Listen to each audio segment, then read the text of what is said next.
রূপনারায়ণ নদের বিরাট একটা চর। নদীর বাঁধটা একটা বিরাট অজগরের মতো এঁকে বেঁকে চলে গেছে দূর থেকে বহু দূরে। বাঁধের ধারে ধারে দুপাশেই বট, অশ্বত্থ, জাম, তেঁতুল, শিরীষ, অর্জুন প্রভৃতি গাছ মাথা উঁচু করে দাঁড়িয়ে আছে। বাঁধ থেকে নেমে খানিকটা এগিয়ে গেলেই গ্রামের সীমানা। প্রথমেই জেলেপাড়া, তার ডান দিকে বাগদিপাড়া। উত্তর দিকে বিভিন্ন জাতের লোক বাস করে। অপর দিকে রূপনারায়ণ নদ ঢেউ তুলে তরতর করে এগিয়ে চলেছে। বাঁধের উপর দিয়ে প্রায় মাইল খানেক গেলেই রূপনারায়ণের প্রকাণ্ড চর। এই চরেই গাঁয়ের লোকেরা মরা পোড়ায়। আশপাশের প্রায় 10খানা গাঁয়ের মধ্যে ওই একটাই শ্মশান। শ্মশানের কাছাকাছি অনেক নাম না জানা বড় বড় গাছ আর ঝোপঝাড়। পাড়া গাঁয়ের শ্মশান যে কত ভয়ঙ্কর, না দেখলে বিশ্বাস করা যায় না। শ্মশানের চারদিকে ছড়িয়ে পড়ে আছে পোড়া কাঠ, আধপোড়া বাঁশ, ছেঁড়া কাঁথা, ছেঁড়া কাপড়, ছেঁড়া মাদুর, মরার হাড়, ভাঙা হাঁড়ি আর সরা। যারা মরা পোড়াতে পারে না তারা সব মরা আর ছোটখাটো ছেলে মেয়েদের মরা মাটিতে পুঁতে দিয়ে যায়। তারপর সেই সব মরা মাটির ভেতর থেকে টেনে বের করে শেয়াল, কুকুর আর শকুনে মনের আনন্দে ছিঁড়ে ছিঁড়ে খায়। কাছের ঝাঁকড়া শিরীষ গাছটায় এক দল শকুন থাকে। হঠাৎ একদিন ঘটে গেল একটা ব্যাপার। বাগদিপাড়ার নগেনদলুই বউয়ের সঙ্গে ঝগড়া করে বাড়ি থেকে চলে যায়। প্রায় 4 দিন কেটে গেল। সে আর বাড়ি ফেরে না দেখে সবাই চিন্তায় পড়ল। যেখানে যত আত্মীয় ছিল খোঁজ নেওয়া হলো, কিন্তু কোনো সন্ধান পাওয়া গেল না তার।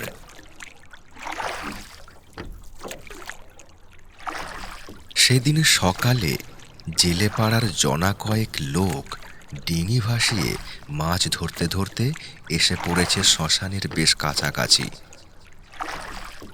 হঠাৎ তাদের নাকে দুর্গন্ধ লাগলো, আর সেই সঙ্গে শকুনের ডানা ঝাপটানির শব্দ। সঙ্গে সঙ্গে তারা দেখল নগেনদলুইয়ের পচা গলা মৃতদেহটা চরে আটকে আছে। শকুনে খানিকটা ছিঁড়ে খেয়েছে, চোখ দুটোও শকুনে খুবলে খেয়ে নিয়েছে, শুধু চোখের গর্ত দুটো আছে। জেলেরা এই বীভৎস দৃশ্য দেখে বাগদিপাড়ায় সংবাদ দিল। সকলে তখন সেখানে ছুটে এসে দেখল। এত দুর্গন্ধ ছাড়ছে যে কার সাধ্য সেখানে দাঁড়ায়।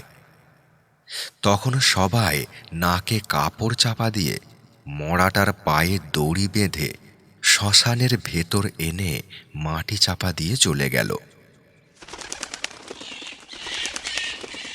রাত্রির বেলা মাটির ভেতর থেকে নগেনের মৃতদেহটা তুলে শেয়াল, কুকুরে খেয়ে ফেলল। নগেনদলুইয়ের অবস্থা মোটামুটি ভালোই ছিল।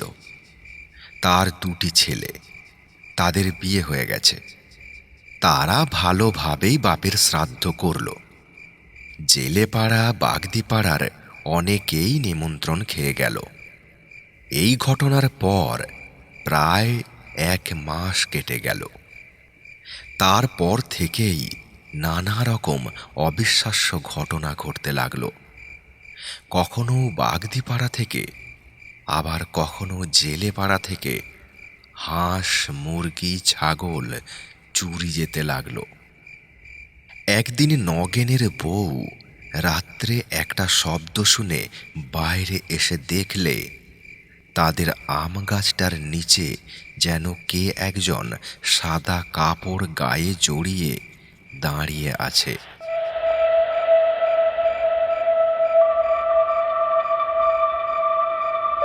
সে ভয় পেয়ে চেঁচাতে চেঁচাতে ঘরে এসে দরজা বন্ধ করে দিল। Horrible, formidable, horrible, formidable, horrible.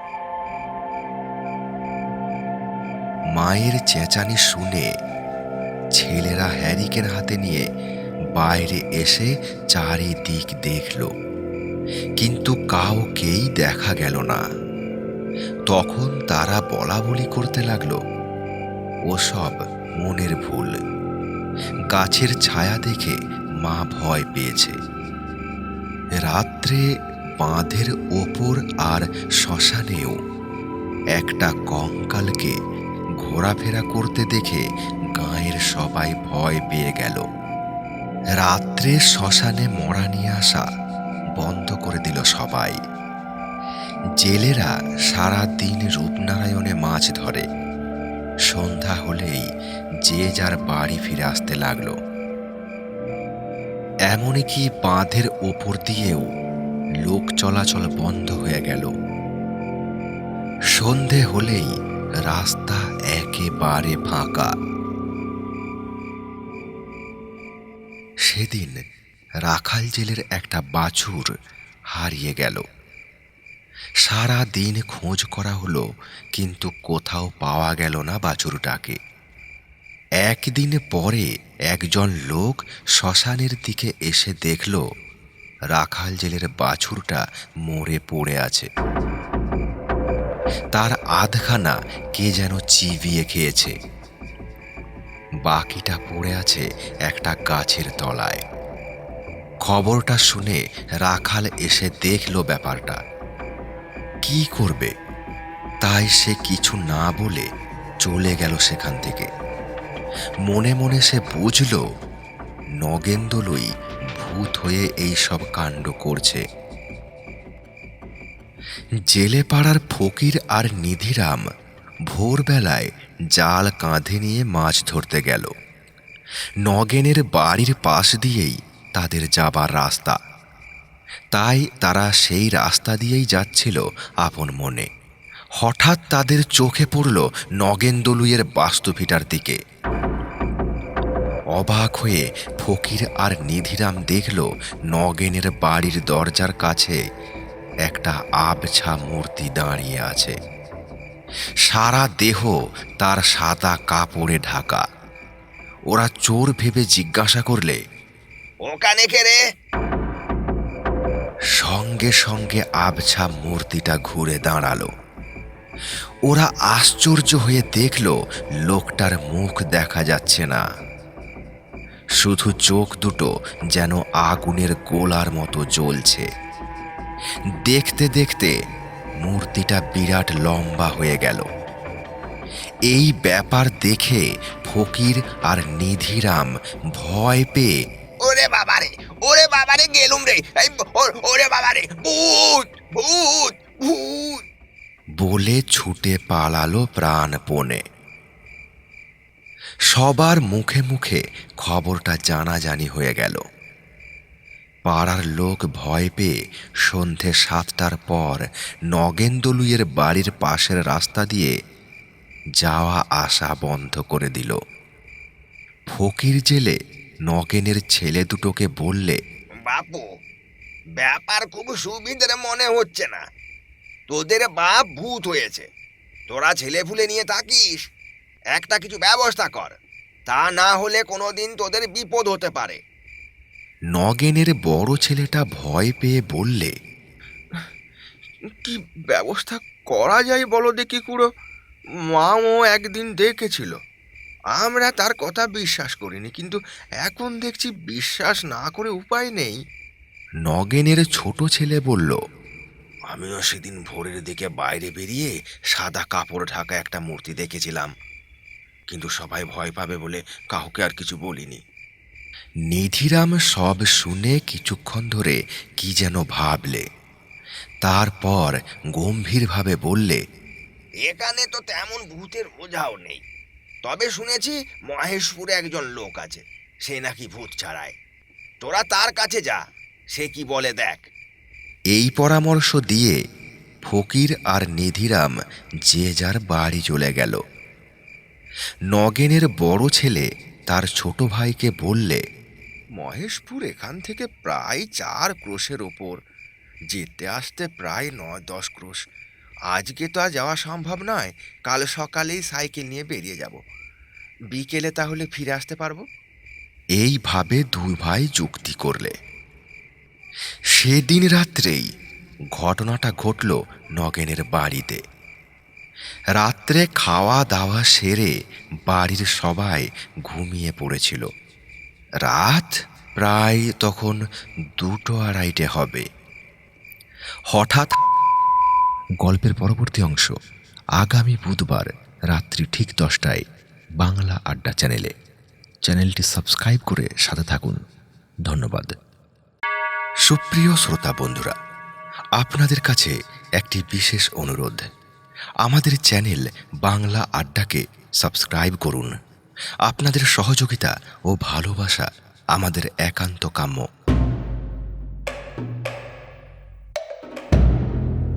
নমস্কার বন্ধুরা, আজ আপনাদের জন্য নিয়ে এলাম গ্রাম বাংলার ভূতের হাড় হিম করা একটি জনপ্রিয় গল্প, আধ খাওয়া মরা। কলমে হেমেন্দ্র কুমার রায়।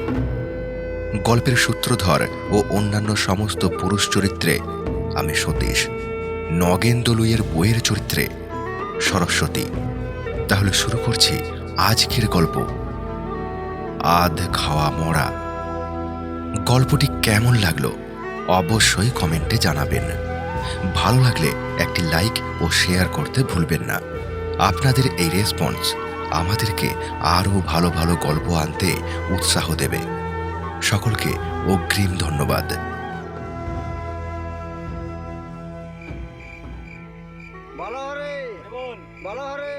রূপনারায়ণ নদের বিরাট একটা চর। নদীর বাঁধটা একটা বিরাট অজগরের মতো এঁকে বেঁকে চলে গেছে দূর থেকে বহু দূরে। বাঁধের ধারে ধারে দুপাশেই বট, অশ্বত্থ, জাম, তেঁতুল, শিরীষ, অর্জুন প্রভৃতি গাছ মাথা উঁচু করে দাঁড়িয়ে আছে।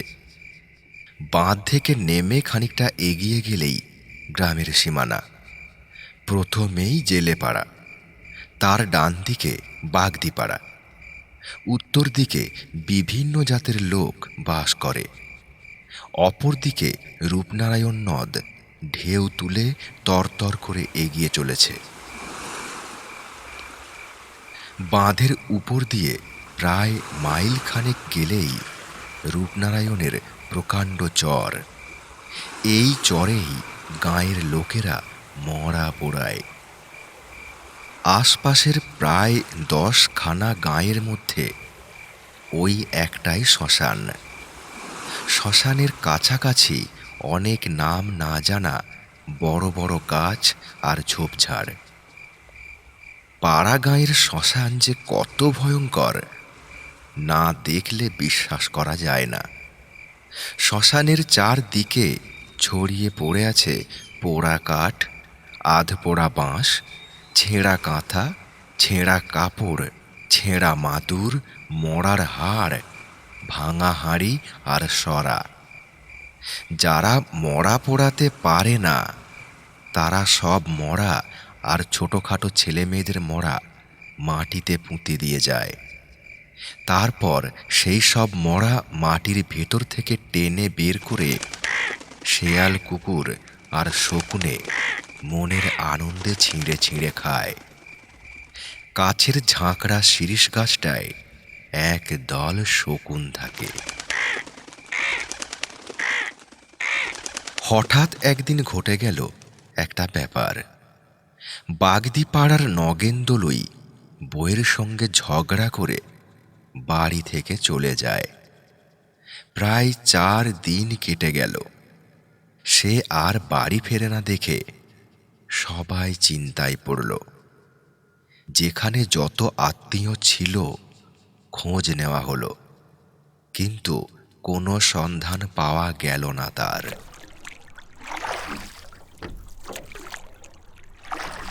সেদিন সকালে জেলে পাড়ার জনা কয়েক লোক ডিঙি ভাসিয়ে মাছ ধরতে ধরতে এসে পড়েছে শ্মশানের বেশ কাছাকাছি। হঠাৎ তাদের নাকে দুর্গন্ধ লাগল, আর সেই সঙ্গে শকুনের ডানা ঝাপটানির শব্দ। সঙ্গে সঙ্গে তারা দেখল নগেনদলুইয়ের পচা গলা মৃতদেহটা চরে আটকে আছে। শকুনে খানিকটা ছিঁড়ে খেয়েছে, চোখ দুটোও শকুনে খুবলে খেয়ে নিয়েছে, শুধু চোখের গর্ত দুটো আছে। জেলেরা এই বীভৎস দৃশ্য দেখে বাগদিপাড়ায় সংবাদ দিল। সকলে তখন সেখানে ছুটে এসে দেখল এত দুর্গন্ধ ছাড়ছে যে কার সাধ্য সেখানে দাঁড়ায়। তখন সবাই নাকে কাপড় চাপা দিয়ে মড়াটার পায়ে দড়ি বেঁধে শ্মশানের ভেতর এনে মাটি চাপা দিয়ে চলে গেল। রাত্রির বেলা মাটির ভেতর থেকে নগেনের মৃতদেহটা তুলে শেয়াল কুকুরে খেয়ে ফেলল। নগেনদলুইয়ের অবস্থা মোটামুটি ভালোই ছিল। তার দুটি ছেলে, তাদের বিয়ে হয়ে গেছে। তারা ভালোভাবেই বাপের শ্রাদ্ধ করল। জেলেপাড়া বাগদিপাড়ার অনেকেই নিমন্ত্রণ খেয়ে গেল। এই ঘটনার পর প্রায় 1 মাস কেটে গেল। তারপর থেকেই নানা রকম অবিশ্বাস্য ঘটনা ঘটতে লাগল। কখনো বাগদিপাড়া থেকে, আবার কখনো জেলেপাড়া থেকে হাঁস, মুরগি, ছাগল চুরি যেতে লাগলো। একদিন নগেনের বউ রাত্রে একটা শব্দ শুনে বাইরে এসে দেখলে তাদের আম গাছটার নিচে যেন কে একজন সাদা কাপড় গায়ে জড়িয়ে দাঁড়িয়ে আছে।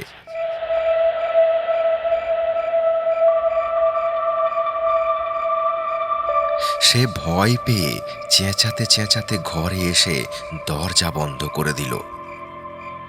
포하고 모르다보 포하고 모르다보 포하고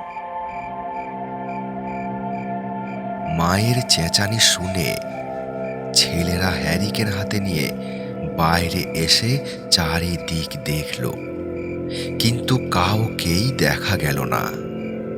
তখন তারা বলা বলি করতে লাগলো, ওসব মনের ভুল, গাছের ছায়া দেখে মা ভয় পেয়েছে।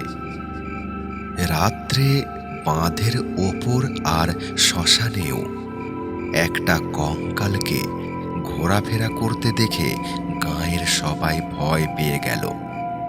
রাত্রে শ্মশানে মরা নিয়ে আসা বন্ধ করে দিল সবাই। জেলেরা সারা দিন রূপনারায়ণে মাছ ধরে। সন্ধ্যা হলেই যে যার বাড়ি ফিরে আসতে লাগলো। এমনকি বাঁধের ওপর দিয়েও লোক চলাচল বন্ধ হয়ে গেল। সন্ধে হলেই রাস্তা একেবারে ফাঁকা। সেদিন রাখাল জেলের একটা বাছুর হারিয়ে গেল। সারা দিন খোঁজ করা হলো, কিন্তু কোথাও পাওয়া গেল না বাছুরটাকে। একদিন পরে একজন লোক শ্মশানের দিকে এসে দেখল রাখাল জেলের বাছুরটা মরে পড়ে আছে।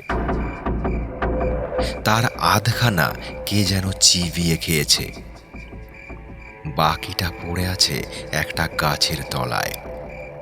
খবরটা শুনে রাখাল এসে দেখল ব্যাপারটা। কি করবে, তাই সে কিছু না বলে চলে গেল সেখান থেকে। মনে মনে সে বুঝল নগেনদলুই ভূত হয়ে এই সব কাণ্ড করছে। জেলে পাড়ার ফকির আর নিধিরাম ভোরবেলায় জাল কাঁধে নিয়ে মাছ ধরতে গেল। নগেনের বাড়ির পাশ দিয়েই তাদের যাবার রাস্তা, তাই তারা সেই রাস্তা দিয়েই যাচ্ছিল আপন মনে। হঠাৎ তাদের চোখে পড়ল নগেনদলুইয়ের বাস্তুভিটার দিকে। অবাক হয়ে ফকির আর নিধিরাম দেখল নগেনের বাড়ির দরজার কাছে একটা আবছা মূর্তি দাঁড়িয়ে আছে। সারা দেহ তার সাদা কাপড়ে ঢাকা। ওরা চোর ভেবে জিজ্ঞাসা করলে, ওখানে কে রে? সঙ্গে সঙ্গে আবছা মূর্তিটা ঘুরে দাঁড়ালো।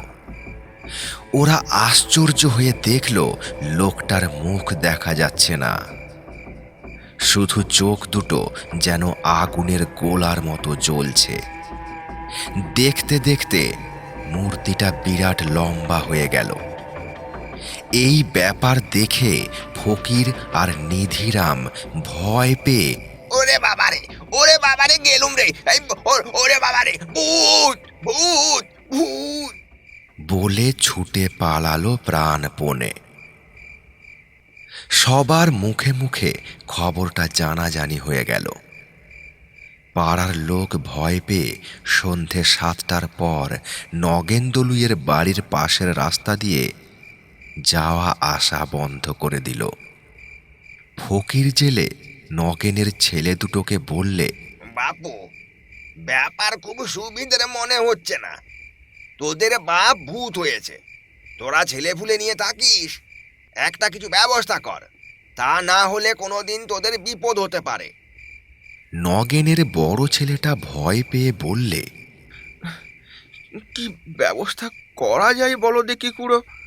মাও একদিন দেখেছিল, আমরা তার কথা বিশ্বাস করিনি, কিন্তু এখন দেখছি বিশ্বাস না করে উপায় নেই।